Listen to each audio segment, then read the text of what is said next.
नुनायाव महरा नोंनि सिख्रि सिख्ला बायदि बेसे समायना।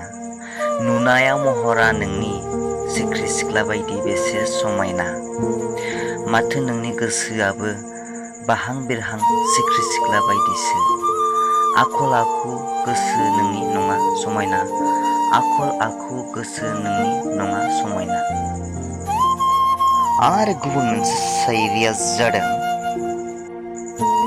जेब्ला मोजां मोननायाबो नागारोब्ला आरो थांखियाबो जाफुङाब्ला बेसेबांबा दुखु मोनो। जेब्ला मोजां मोननायाबो नागारोब्ला आरो थांखियाबो जाफुङाब्ला बेसेबांबा दुखु मोनो। नोंनि थाखायनो नोंसा आइ आफानि मेगनाव मोदै गयो आरो बेसेबांबा दुखु मोनो। बेसेबांबा दुखु मोनो। शायरिखौ मोजां मोनदोंब्ला लाइक आरो शेयार साबस्क्राइब खालाम। लोगोसे घन्टी मुंखौ बारलुं बारला खालामनानै जोंनो हो।